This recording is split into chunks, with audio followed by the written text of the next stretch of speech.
abondamment commenté.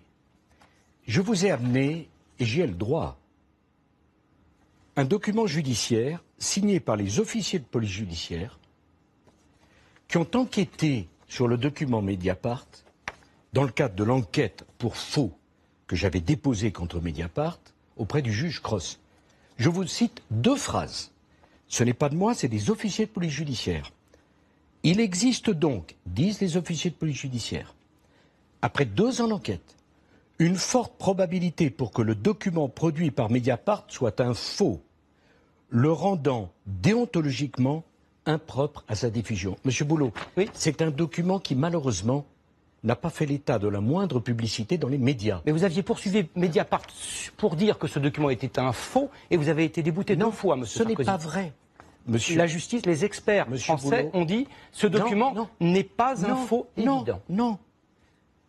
Mediapart a bénéficié d'un non-lieu parce qu'ils ont prétendu qu'ils n'étaient pas au courant de la fausseté du document. Je vous répète la phrase. C'est un procès-verbal de synthèse émanant d'une commission rogatoire signé par des officiers de police judiciaire. Le document produit par Mediapart, il existe une forte probabilité qu'il soit un faux. D'ailleurs, dans les 2 jours de ma garde à vue, j'ai très peu été interrogé sur ce document, car tout le monde sait que c'est un faux. Et je précise que les 2 prétendus signataires du document, libyens, M. Moussa Koussa et M. Béchir Saleh, ont tous les 2 dit de la façon la plus formelle que ce n'était pas leur signature et que ce document était un faux. On va y revenir dans un instant. Parlons de votre contrôle judiciaire. Je ne sais pas ce que vous avez le droit.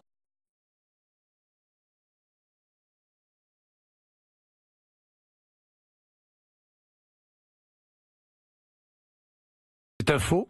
Ah non, c'est un vrai. Et Nicolas Sarkozy fait quelque chose d'assez audacieux pour un ancien président de la République, c'est-à-dire magistrat suprême de notre pays.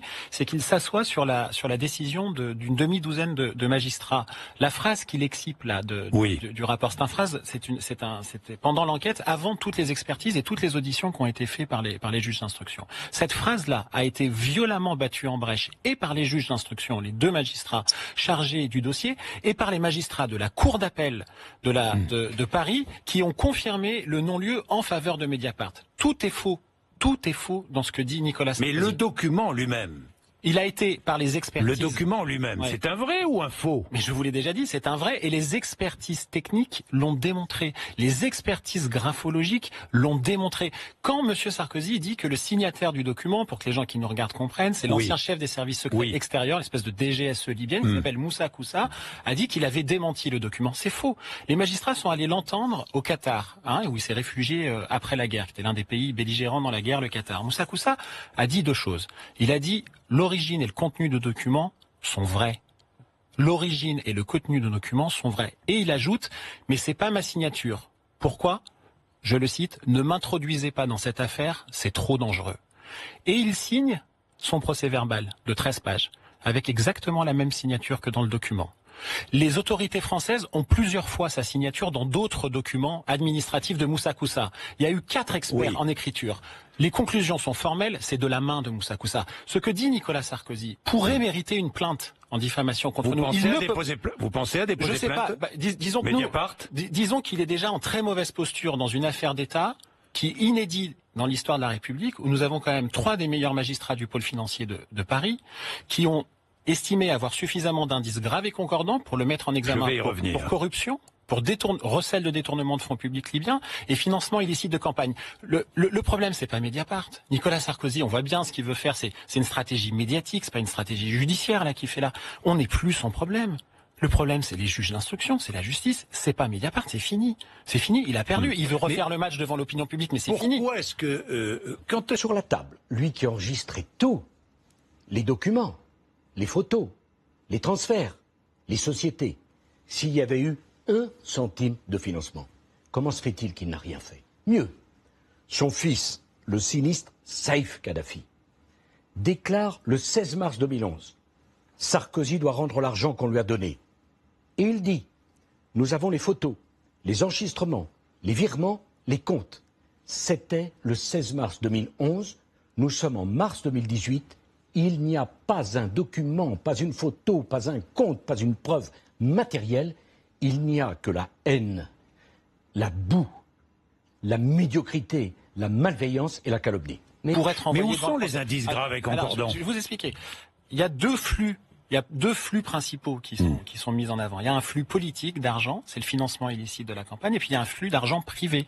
C'est par exemple Claude Guéant, qui était le directeur de cabinet et le directeur de campagne de Nicolas Sarkozy. Vous avez vu comme il le lâche hier sur TF1, Claude Guéant. Il l'a lâché? Ah ben il l'a lâché. Il a lâché Claude Guéant. Il a dit il aura à répondre de ce qu'il a fait, non pas en tant que collaborateur de Nicolas Sarkozy, mais en tant que Claude Guéant. Hein? On sait que Claude Guéant s'est acheté un appartement en mars 2008, 3 mois après la visite de Mouammar Kadhafi. C'est documenté par des bordereaux bancaires, ça. 3 mois après la visite de Kadhafi à Paris, il s'achète un appartement derrière l'Arc de Triomphe, avec de l'argent derrière lequel il y a 2 personnes. Alexandre Joury, intermédiaire aujourd'hui emprisonné à Londres dans le cadre de ce dossier, et Béchir Saleh, le directeur de cabinet de Mouammar Kadhafi, qui vient de réchapper à une tentative d'assassinat en Afrique du Sud, où il s'est réfugié et où la France a organisé sa cavale après la révélation du fameux document de Mediapart en avril 2012, ce qui, soit dit en passant, pour un faux grossier dixit Nicolas Sarkozy, a quand même créé beaucoup de panique. Et il y a le flux financier qui concerne notamment la campagne de Nicolas Sarkozy. Je vais juste vous raconter une anecdote. C'est l'anecdote du coffre-fort de Claude Guéant, qui était le directeur de campagne de Nicolas Sarkozy. Juste après les scènes de remise décrites par Zia Takedine et confirmées par des éléments extérieurs au témoignage de Zia Takedine, Claude Guéant, dans la foulée, à l'ouverture de la campagne présidentielle, il ouvre une chambre forte à l'agence bancaire Opéra de la BNP à Paris. Une chambre forte si grande qu'un homme peut y rentrer dedans. Il y va 7 fois le temps de la campagne présidentielle. Cette chambre forte ne sert que le temps de la campagne présidentielle. Quand Claude Guéant a été entendu par les enquêteurs pour savoir qu'est-ce qu'il a mis dans cette chambre forte, il a répondu des discours de Nicolas Sarkozy. Alors bizarrement, les policiers ont du mal à croire que les discours qui étaient disponibles sur l'intranet de la campagne présidentielle aient pu abonder ce coffre-fort. Et on sait, en bout de chaîne, que la campagne a été inondée d'argent en espèces, à tel point que le trésorier de l'époque, Éric Woerth, qui est aujourd'hui président de la Commission des Finances, a été obligé de le reconnaître. Il a été obligé de reconnaître que cette campagne a été abondée en espèces en 2007, ce qu'il démentait dans le cadre de l'affaire Bettencourt, durant laquelle il avait dit qu'il n'y avait pas eu d'espèces. Donc aujourd'hui, les faits sont là et les documents sont là. Et là, je ne vous donne que 10% des éléments dont disposent évidemment les juges. Comment peut-on penser que 3 des meilleurs juges d'instruction de France vont mettre en examen l'ancien président pour avoir été stipendié par une dictature sur la foi simplement du témoignage d'un Takedine ou de la note de Mediapart qui est un accord financier? Vous croyez des personnages tels que Ziad Takedine ou des personnages du régime libyen? Mais tous, évidemment peu recommandables. Mais moi, Takedine, je vais vous répondre. Takedine a changé de déclaration plusieurs fois. Mais je vais vous répondre. Takedine a essayé d'expliquer qu'il était allé au ministère de l'Intérieur. Ouais. Hier soir, Nicolas Sarkozy a démonté le témoignage de Takedine. Ah bon? Vous pensez ou pas? Moi, je pense que les éléments dans le dossier extérieur au témoignage de Zia Takedine viennent confirmer son témoignage. Il a notamment dit, par exemple, qu'il n'était pas à Paris, Nicolas Sarkozy, le 26 janvier. Qu'il était à Avignon. Oui, non, il était à Paris le 26 janvier. Il y a des photos. Nos confrères de BuzzFeed ont publié les photos. Il était à Paris le 26 janvier. Zia Takedine a dit que la scène s'est passée autour du 27 janvier. Autour du 27. Ça peut être le 24, ça peut être le 29, ça peut être le 30. Nicolas Sarkozy a dit hier qu'il n'était pas le 26 janvier à Paris. Il était à Paris le 26 janvier. C'était faux. C'est faux. Oui, c'est faux, c'est un mensonge. Mais vous avez raison. Mais qui a crédibilisé Takedine qui arrive avec une mallette pleine d'argent, qui entre au ministère qui croise par hasard Nicolas Sarkozy dans les couloirs. Est-ce crédible? Attendez. Zia Takedine, comme le dit Nicolas Sarkozy, a fait de la détention provisoire. Il a raison. Il a fait la détention provisoire pour avoir porté les valises du clan Balladur, quand M. Sarkozy était ministre du Budget. M. Takedine, il est déjà mis en cause judiciairement et renvoyé devant le tribunal correctionnel pour avoir porté les valises du financement occulte de la campagne Balladur entre 93 et 95. Takedine a été condamné pour blanchiment en France. Pourquoi? Pour avoir ramené des espèces de Libye, ce qui prouve bien qu'il ramenait de l'argent de Libye. Mais peut-être pour lui. Qui a notabilisé Zia Takedine? C'est Nicolas Sarkozy. C'est le clan Sarkozy. Qui partait en vacances sur le yacht de Zia Takedine? C'est Brice Hortefeux. Qui passait sa vie avec Zia Takedine, qui organisait ses voyages, notamment à Tripoli? C'est Claude Guéant. Vous voyez comme il les lâche aujourd'hui. Nicolas Sarkozy. Nicolas Sarkozy... L'ex-Madame Hortefeux qui fréquentait l'ex-Madame Taquiedine, qui étaient très amis. Non, mais attendez. On a publié les photos de Brice Hortefeux sur le yacht de Ziad Taquiedine. Vous avez vu comme il dit à la fois Nicolas Sarkozy, Brice Hortefeux, c'est mon frère, mon ami toujours depuis 40 ans, mais il aura à s'expliquer de ses propres relations. Ce à quoi nous avons assisté hier, c'est une démonstration de brutalité formelle de Nicolas Sarkozy, droit dans ses bottes, mais sur le fond, c'est extrêmement faiblard. Oui, mais vous ne l'avez pas trouvé sincère hier soir. Non, je l'ai pas trouvé sincère. Je vais vous donner Franchement. je vais vous donner un autre exemple. Je trouve que c'est un communicant admirable, mais ça n'est que de la communication. Je vais vous donner un autre exemple. Il parle du dictateur infâme, Kadhafi. Oui. Bon, qui a accueilli Kadhafi comme personne? Mais il a expliqué pourquoi. Non, attendez, laissez-moi aller au bout de ce que je veux dire. Qui a accueilli Kadhafi comme personne, la tante bédouine de Kadhafi dans les jardins de la République?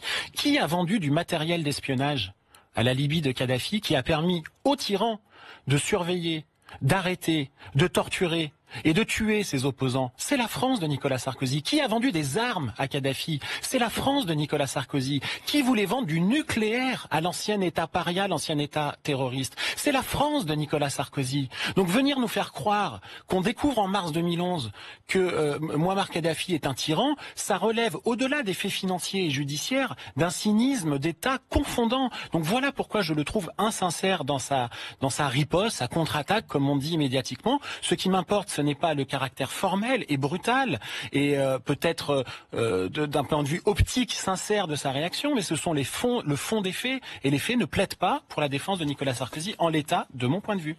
Vous faites partie d'une bande. S'il y a quelqu'un qui se réjouit du placement en garde à vue de Nicolas Sarkozy pour des soupçons de financement libyen, c'est bien lui, Saïf al-Islam Kadhafi. Le fils de l'ancien guide libyen a accueilli la nouvelle comme une victoire. Jointe au téléphone par notre correspondante en Tunisie, Zineb Benzita, Saïf al-Islam Kadhafi répète avoir toujours des preuves incriminant l'ex-président français. Saïf al-Islam précise que c'est la justice aujourd'hui a décidé de lancer l'affaire. C'est parce qu'elle a reçu des preuves et qu'il a encore d'autres preuves solides contre Nicolas Sarkozy. Parmi ces preuves, Saïf al-Islam cite un enregistrement d'une réunion à Tripoli entre le défunt dirigeant libyen et Nicolas Sarkozy qu'il considère comme un criminel de guerre. Et ce n'est pas tout. Il dit également avoir été témoin de la livraison de la première tranche de l'argent à Claude Guéant à Tripoli et que la deuxième tranche a été livrée par Sunusi et Béchir Salah à Paris. Béchir Salah et d'autres personnes seraient d'ailleurs prêts à témoigner selon Saïf al-Islam Kadhafi. Le fils de Mouammar Kadhafi déplore par ailleurs le fait de n'avoir jamais été entendu en tant que témoin, malgré ces allégations. Une commission d'enquête parlementaire publie un rapport accablant sur l'intervention franco-britannique en Libye. Elle y dénonce une opération déclenchée sur la foi d'informations erronées et mentionne les raisons personnelles qu'avait Nicolas Sarkozy de faire tomber le régime de Kadhafi. À la corruption vient s'ajouter aujourd'hui la guerre. L'histoire libyenne est à la France ce que l'Irak a été aux États-Unis, comme on dit outre-Atlantique. Ce sinistre individu, qu'il m'aurait croisé au ministère de l'Intérieur, il ne dit pas qu'il avait un rendez-vous, qu'il m'aurait croisé au ministère de l'Intérieur, et il dit autour du 27 janvier. Il m'a croisé, il a dit bonjour monsieur le ministre, il m'a remis une valise avec 1,5 million d'euros, vous voyez la crédibilité de la scène, on se croise, qu'en aurait-il fait? Et qu'aurait-il fait de cette valise s'il ne m'avait pas croisé? Mais il n'a pas de chance, cet escroc, parce que j'ai la preuve que le 27 janvier, je n'étais pas à Paris, j'étais en Avignon. Que le 28 janvier, je n'étais pas à Paris, j'étais en Avignon. Que le 26 janvier, je n'étais pas à Paris, j'étais en Poitou-Charentes. Et que le 25 janvier, dans l'après-midi, je n'étais pas à Paris, j'étais à Saint-Quentin. Deuxième ignoble mensonge, factuellement. Troisièmement, il dit... Au premier rang, le président de la République. Dans la foule, les compagnons d'Emmaüs. L'abbé les voulait présents et non pas relégués au dernier rang. Ils sont là, à ses côtés. L'abbé voulait une cérémonie simple, le cercle cathédral des personnalités politiques de premier rang. Des responsables syndicaux, des artistes et surtout des centaines de compagnons. Cathédrale des personnalités politiques de premier rang. Des responsables syndicaux, des artistes et surtout des centaines de compagnons.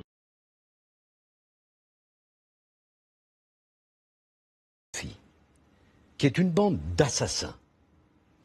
Le père, le fils, le neveu, le cousin, le porte-parole, la maîtresse, le beau-frère. M'agonise d'injures et de calomnies, ça a commencé quand? Les Français doivent le savoir. Le 10 mars 2011, je reçois à l'Élysée les opposants à Kadhafi, le CNT.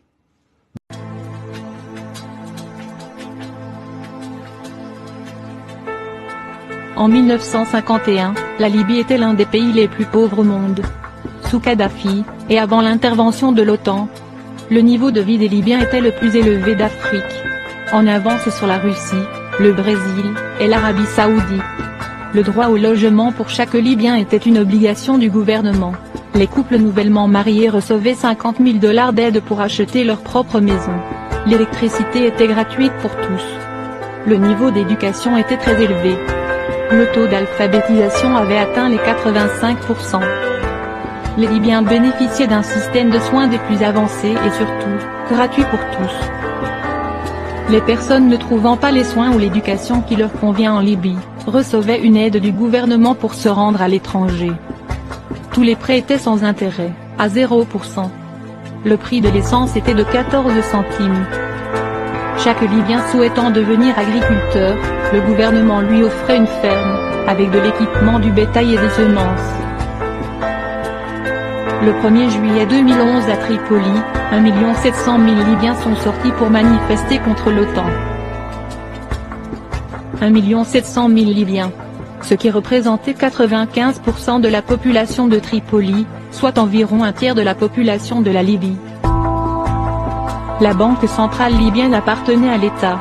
Et contrairement aux banques occidentales, en Libye la banque n'était pas détenue par les Rothschild, et donc libre de dettes. En 1991, la Libye a été accusée sans preuve d'être responsable de l'attentat de Lockerbie Paname 103. Il s'est avéré que les États-Unis avaient payé les témoins au procès, 4 millions de $ chacun, pour témoigner contre les accusés libyens. Ils ont été payés pour mentir, et ils ont depuis retiré leurs preuves. Kadhafi avait également travaillé pour remplacer le paiement du pétrole qui était en dollars américains, par le dinar africain. Nicolas Sarkozy avait traité la Libye de menace pour la sécurité financière de l'humanité. L'un des premiers actes de la Libye rebelle a été de créer une nouvelle banque centrale. Devenue la propriété des Rothschild, comme les nôtres en Occident, les pays de l'Ouest. La famille Rothschild possède plus de la moitié des richesses du monde. Les banques Rothschild créent de l'argent à partir de rien, et le vendent aux États avec intérêt. Cela signifie que nous n'aurons jamais assez d'argent pour rembourser ce qui est dû. Alors que nous, et nos enfants, sommes devenus esclaves pour dette aux intérêts Rothschild. Contrairement à nos dirigeants, Cameron, Obama, et Hollande, Kadhafi avait refusé de vendre son peuple. La Libye était libre de toute dette. Les Libyens avaient beaucoup plus que nous n'avons en Occident. Ils avaient un chef qui avait de l'intégrité et du courage, et qui travaillait dans leur meilleur intérêt. Les Libyens se partageaient les richesses de leur pays, libérés du joug de l'usure, et des intérêts. Sans la tyrannie des Rothschild, et leur contrôle sur l'émission de monnaie, nous pourrions tous vivre comme des gens riches. On estime à plus de 150 000 le nombre des Libyens tués par l'OTAN et les rebelles. Kadhafi croyait en la démocratie directe, comme le prévoit son livre, le livre vert, The Green Book. Selon Kadhafi, les démocraties parlementaires sont intrinsèquement corrompues. Que les gens peuvent, et devraient se représenter. Après avoir cru les mensonges sur cet homme toute ma vie, son livre m'a étonné. Comment rester assis sans réagir, en regardant comment des individus et des pays sont diabolisés, détruits par nos gouvernements criminels. Et regarder les médias protéger ces personnes responsables de crimes contre l'humanité.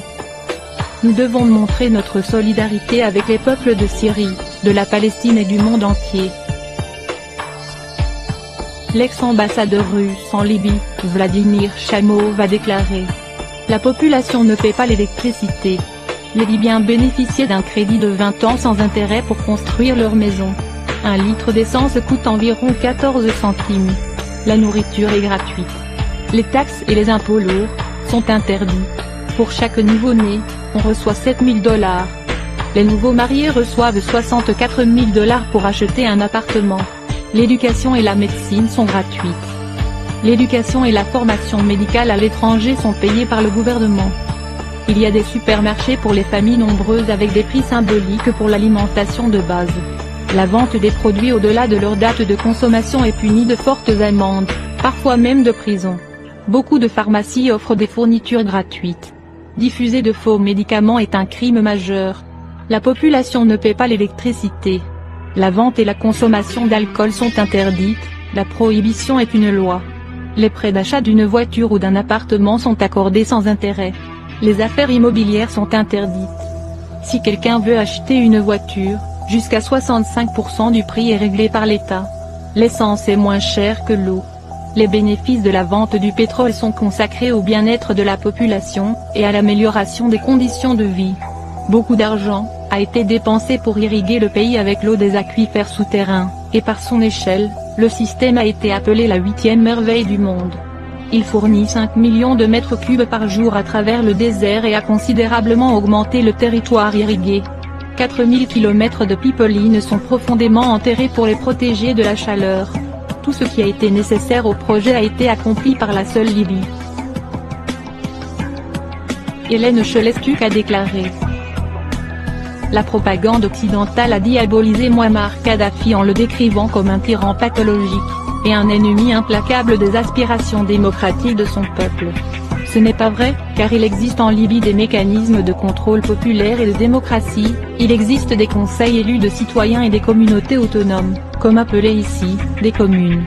Tout cela, sans bureaucratie pléthorique, mais avec un haut niveau de vie et de sécurité sociale pour les citoyens. Est-ce pour cette raison que la Libye a été diabolisée et attaquée par les puissances impérialistes? Pourquoi la Libye est-elle bombardée? La Libye qu'on décrit comme une dictature militaire de Kadhafi, est en réalité, l'État le plus démocratique du monde. En 1977, il a été proclamé la Jamaïria, qui est une forme élevée de démocratie, où les institutions traditionnelles du gouvernement sont abolies, et où le pouvoir appartient directement au peuple à travers ses comités et congrès. L'État est divisé en de nombreuses communautés, qui sont des mini-États autonomes, dans un État ayant autorité sur leur district, y compris l'allocation des fonds budgétaires. Récemment Kadhafi a émis des idées encore plus démocratiques, distribuer les revenus du budget directement et de façon égalitaire aux citoyens. Ces mesures selon le leader de la révolution libyenne, devant éliminer la corruption et la bureaucratie parasite. Il n'est évidemment guère étonnant, que les médias dominants ne fournissent au public aucune de ces données, extrêmement révélatrices sur la nature réelle du régime libyen, car il est probable que tous les indignés à travers l'Europe, réclameraient des avancées sociales calquées sur la Libye du colonel Kadhafi. Ce qui serait pour le moins embarrassant pour les si brillants et si compétents dirigeants du vieux continent. La diabolisation du colonel Kadhafi en Occident a pris une nouvelle dimension après les attentats de Lockerbie et du décès de l'UTA. L'Occident continue d'accuser la Libye d'avoir perpétré ces attaques terroristes, alors que l'excellent journaliste Pierre Péan a définitivement démonté cette fable. Les Libyens n'ignorent pas que le CNT est composé d'islamistes ayant servi en Irak, de personnages tels que Mahmoud Jibril, connu des lecteurs de Wikileaks comme l'un des interlocuteurs favoris des États-Unis, ainsi que des membres de la tribu Arabi, une tribu connue pour sa déloyauté vis-à-vis de Tripoli et pour sa négrophobie.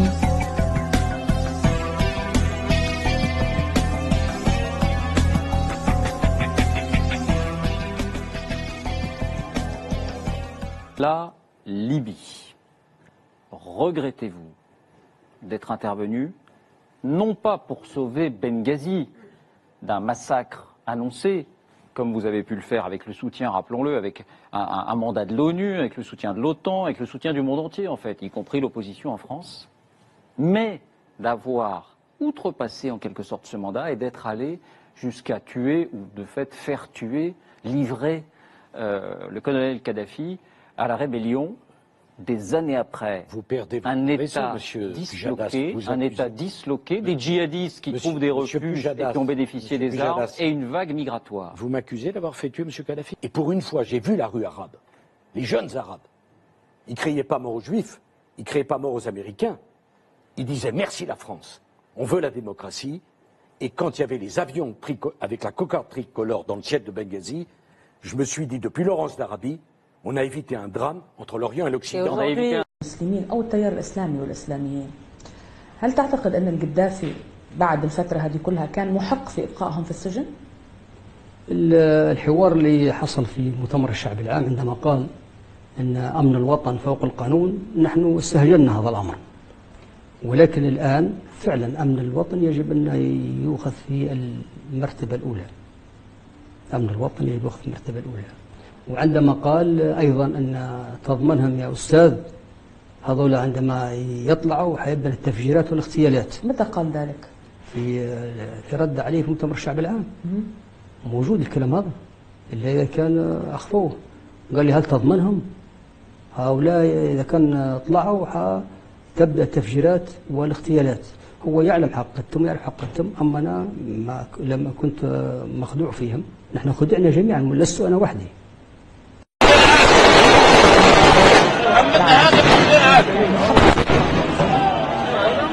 الحوار اللي حصل في أمن الوطن نحن استهجنا هذا الأمر، ولكن الآن فعلا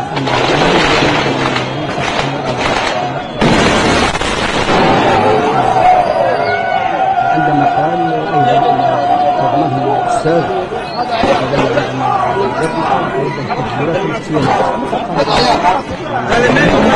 هذه من الربية، هذه من روسيا، هذا سلاح روسي. كان أخوه قال لي هل تضمنهم؟ هؤلاء إذا كان طلعوا تبدأ التفجيرات والاغتيالات. هو يعلم حقيقتهم، يعرف حقيقتهم، أما أنا لما كنت مخدوع فيهم. نحن خدعنا جميعا ولست أنا وحدي. قذافي تبلع. نو قذافي ينشر. ليبيا فري، قذافي جو أوي. ليبيا فري.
المسلمين أو التيار الإسلامي والإسلاميين، هل تعتقد أن القذافي بعد الفترة هذه كلها كان محق في إبقائهم في السجن؟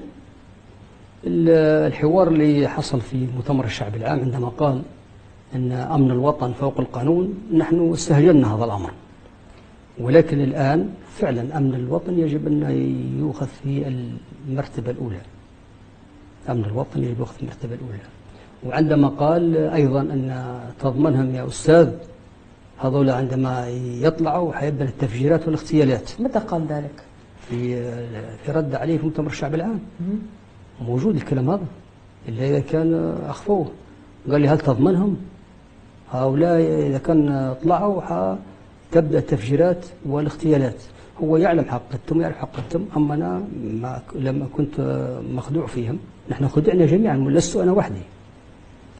طيب تركتها حتى دي تكونت. أنت جزء من هذه المسؤولية، ويقول أنت تحديدا سمحت للأسلحة بأن تنقل إلى ليبيا عن طريق أراضي تونس، وهذا عاد عليكم بالإرهابيين وبانتشار السلاح عندما كنت رئيس لحكومة انتقالية.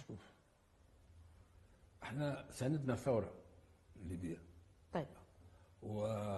وكانت عندنا علاقة دولة مع الدولة الليبية اللي كان فيها القذافي هو رئيس الدولة الليبية، يعني بحيث لو احنا معناها تساهلنا في هالامور هذه وقعت ازمه ما بيناتنا وما بين الحكومه، ولكن الثوره احنا سندوها بالطبع وهو كذلك.